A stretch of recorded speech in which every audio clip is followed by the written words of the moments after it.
मिलिंद नाना आवार यांचं या ठिकाणी आगमन झालेलं आहे।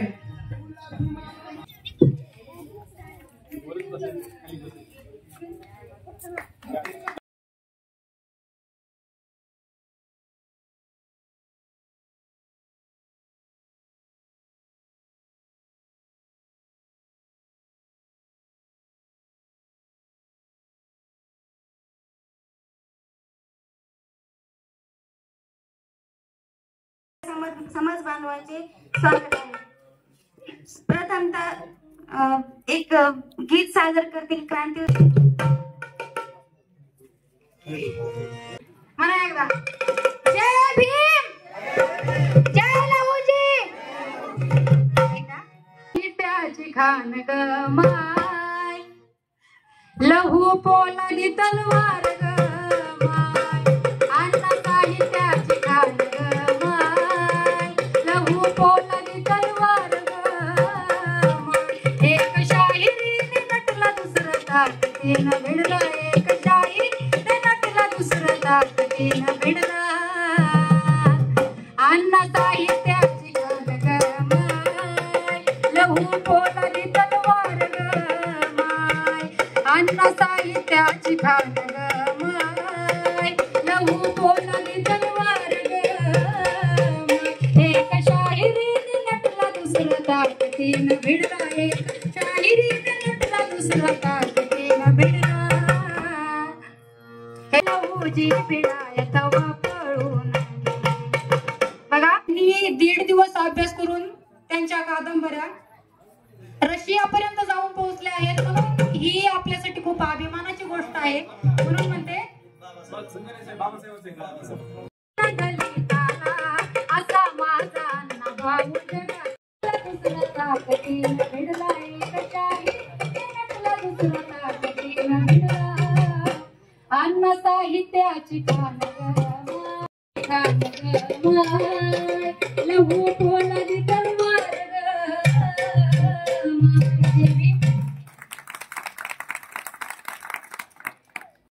माय।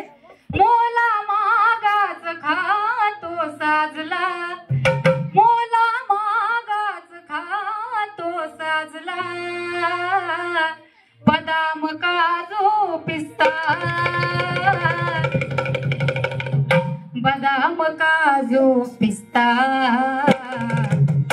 उपाशी मेला असता, अरे उपाशी मेला असता रे जर का भीमराव माझा नसता। उपाशी मेला असता रे जर का भीमराव माझा नसता। मोला मागात खातो साजला, बघा जर बाबासाहेब नसते तर आपली परिस्थिती कशी असती। मोला मागात खातो साजला, मोला मागात खातो साजला। बदाम काजू पिस्ता, बदाम काजू पिस्ता, उपाशी मेला असता रे, उपाशी मेला असता रे जर का भीमराव माझा। लोकशाहीर अण्णाभाऊ साठे यांची 105वी जयंती मोठ्या उत्साहामध्ये साजरी होत आहे। या जयंतीला प्रमुख उपस्थित जगातील नावाजलेल्या युनिव्हर्सिटीचे अर्थात नवी दिल्ली येथील JNUचे प्राध्यापक डॉक्टर मिलिंद नाना आवार साहेब यांची या ठिकाणी आवर्जून उपस्थिती आहे। त्याचबरोबर त्यांच्यासोबत सर्व तालुक्यातील, जिल्ह्यातील व परिसरातील पदाधिकारी उपस्थित आहेत। आज या ठिकाणी चिंचोटी या ठिकाणी महिला मंडळ, पुरुष मंडळ व खास करून या जयंतीला आमचे सहकारी मित्र शाहीर भागवतजी होतकरे साहेब यांच्या परिश्रमातून या जयंतीचं खूप मोठं आयोजन केलेलं आहे। ते स्वतः शाहीर असल्यामुळं या जयंतीला वेटेज येणारच आहे आणि आलेलं आहे। पण ही जयंती साजरी नेमकी करायची कशा पद्धतीनं किंवा कशामुळे करायची हा उद्देश समाजापर्यंत गेला पाहिजे किंवा का जयंती साजरी करायची। तर सर्व महापुरुषांना सुरुवातीला अभिवादन करतो। या जयंतीला अण्णाभाऊ साठेंची जयंती आपण साजरी करताय, पण त्यांचं साहित्य कुणी वाचताना दिसत नाही, त्यांचं साहित्य गावागावात पोहोचलेलं दिसत नाही. त्यांनी जी साहित्य करून ठेवलेलं आहे, 1.5 दिवस अण्णाभाऊ साठे शाळा शिकलेले आहेत, परंतु त्यांचं साहित्य मोठमोठ्या युनिव्हर्सिटीमध्ये उपलब्ध आहे, परंतु ते वाचताना तरुण मंडळी दिसत नाही आणि तरुण मंडळी व्यसनाकडे वळलेली आहे. म्हणून जयंती साजरी का नुसता उत्सव म्हणून जयंती साजरी करायची का, तर त्या जयंतीच्या माध्यमातून काहीतरी बोध घेता आला पाहिजे. आताच आपल्या दिदीनं गाणं गायलेलं आहे, जर माझा भीमराव नसता तर म्हणजे आपण उपाशी पोटी मेलो असतो, किंवा आपलं काय असतं हे महापुरुषांनी जर हे साहित्य आपल्यापाशी केलं नसतं, बाबासाहेबांना जर घटना लिहिली नसती, किंवा आज आपली परिस्थिती काय असती हे डोळ्यापुढे 2 मिनिटात चित्र आणून बघा. म्हणून या महापुरुषांनी जे साहित्य ठेवलेलं आहे आपल्यासाठी हे वाचलं पाहिजे, त्याची जनजागृती झाली पाहिजे. त्याचा ज्याप्रमाणे सप्ताह होतो त्याप्रमाणे त्या वाचनाचा सप्ताह झाला पाहिजे, गावागावात जनजागृती झाली पाहिजे, विचाराची देवाणघेवाण झाली पाहिजे.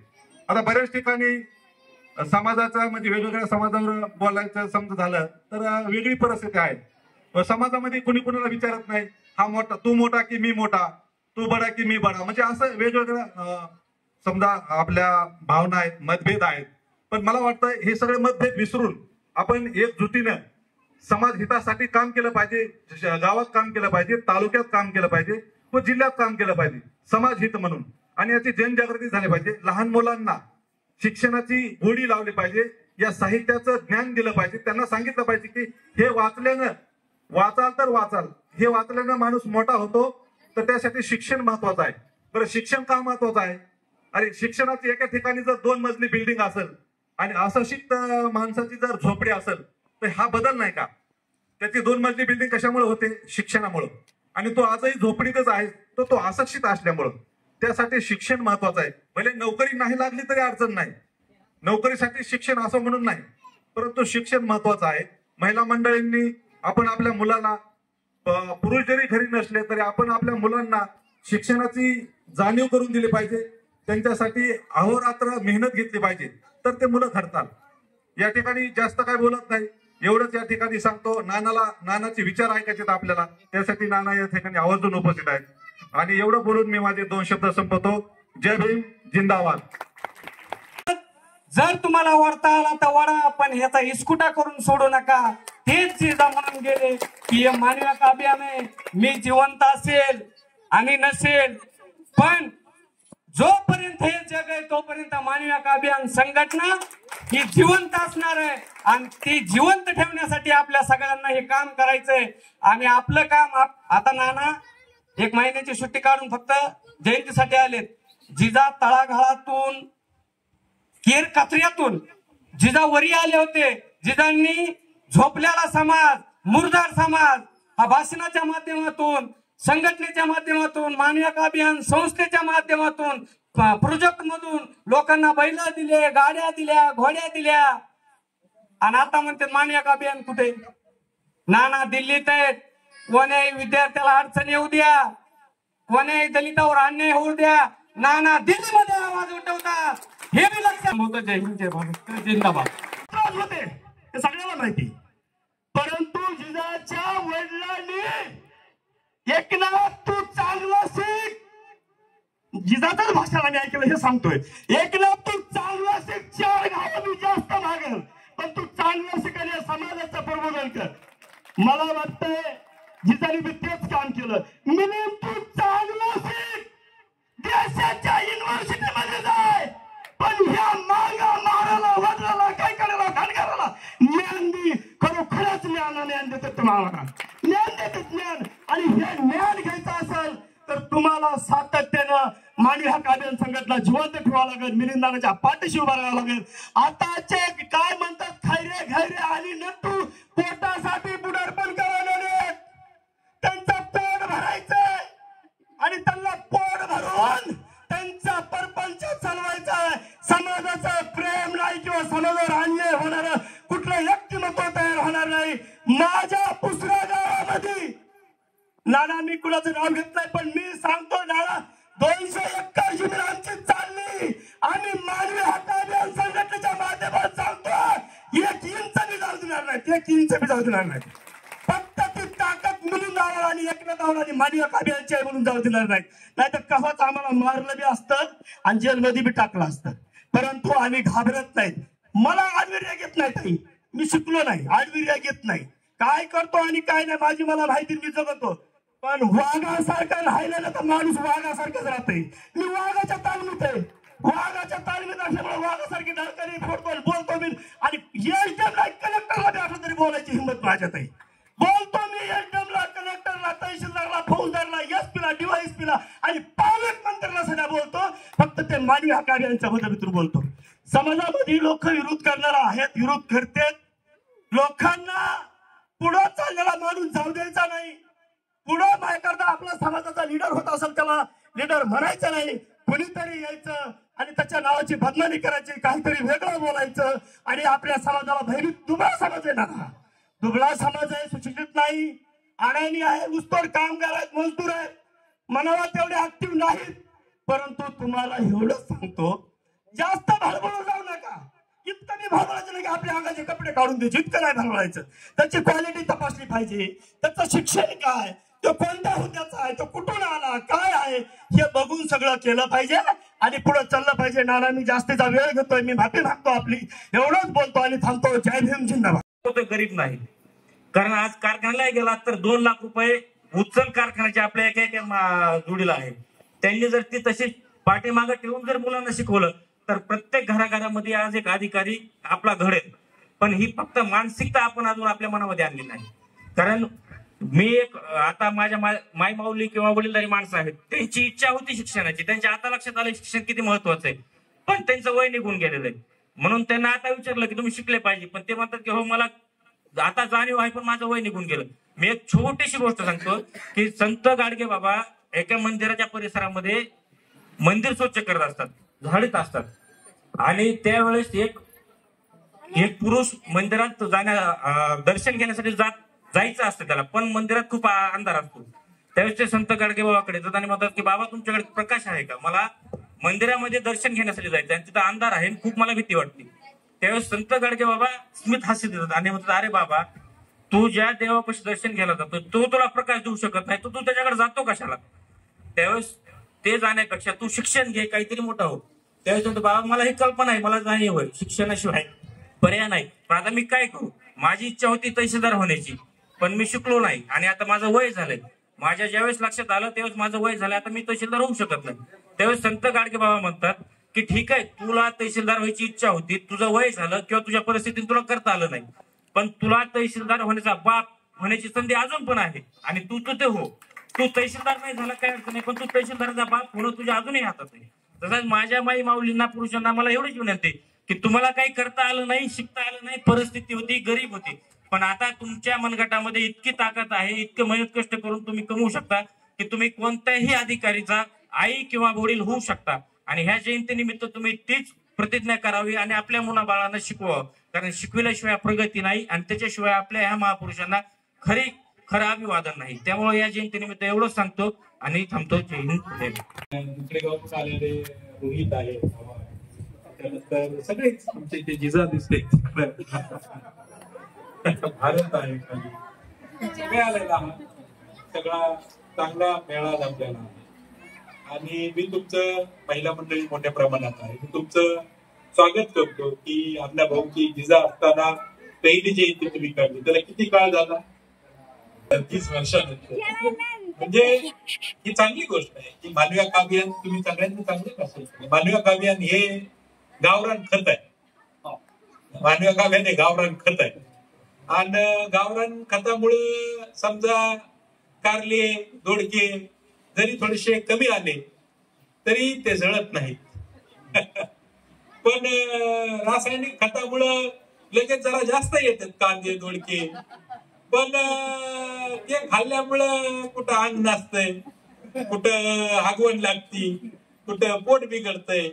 त्याच्यामुळं मानवी हक्क अभियान हे गावरान खत आहे आणि हे गावरान खत हे बाबासाहेब शाहू अण्णाभाऊ शिवाजी महाराज शाहू महाराज यांचं विचार सांगून समाजात प्रबोधन करून जिजानं अख्खं जिजाचं आयुष्य केलं ना, जिजाचं अख्खं आयुष्य केलं. जिजानं शेवटी मरायचे 4-5 वर्ष जिजाला म्हणायचे शाहीर मला की माग बदलतील असं मला वाटत नाही म्हणायचे बरं का.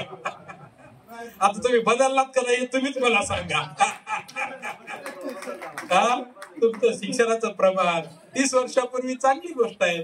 30 वर्षापूर्वी समजा कुठं झाडवण करीत असताना आज करीत नसताना बदल झाला. 30 वर्षापूर्वी आमृतुमरीवर येत असतात पण आज जयंती काढायला लागला चांगली गोष्ट आहे. 30-40 वर्षामध्ये तुम्हाला जयंतीत नाही गेलं की पाटोळे बिघडत म्हणलं पाहिजे. पण घरोघरी 3 असं समज आहे. तुम्हाला महापुरुषाचे विचार कळतात. हे ज्या दिवशी गावाला कळलं खरं आहे त्याचं काय खरं आहे. आता तुम्ही फार चांगलं आत्माराम भाऊ सांगितलं चांगलं सांगितलं की पीटीआरला नावं नाहीत. पीटीआरला नावं नाहीत आमचं तिकडे त्यांनी बेजार केले सगळे आडागडीने कपिलला. नाव नाहीत तर तुम्ही तलाट्याला म्हणलं पाहिजे तहसीलदारला म्हणलं पाहिजे की गावात आम्हाला जर घरकुल मिळायचं असेल पीटीआरला नाव नसेल तर घरकुल मिळत नाही. पीटीआरला नावं लागले पाहिजे. हे पुढारपण करण्याची ताकद तुमच्यात आली पाहिजे. याच्यासाठी अण्णाभाऊची जयंती. अण्णाभाऊची जयंती ही 30 वर्षानंतर जिजानं काढली होती. नंतर आम्ही आलो ती चांगली गोष्ट आहे पण वाईट बी आहे ना. कधी मध्ये तुम्ही काढली पाहिजे जयंती येऊन. मी त्याची गरज नाही पडली पाहिजे ना. आणि हे तिच्या मिलिंद काकडे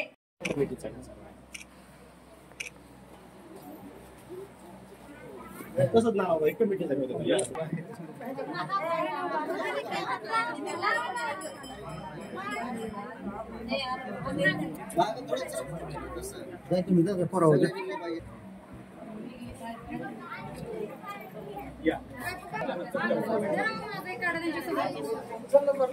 मी काढतो.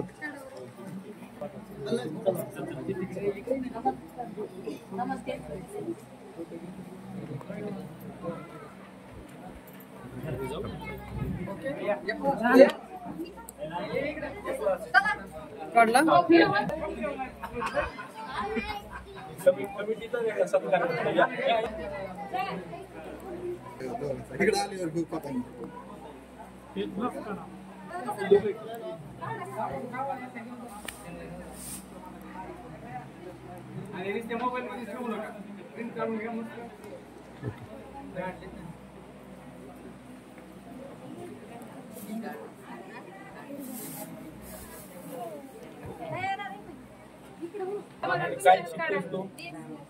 नर्सिंग सांगितलं कुठे बघा चांगला आहे. खूप खूप शुभेच्छा.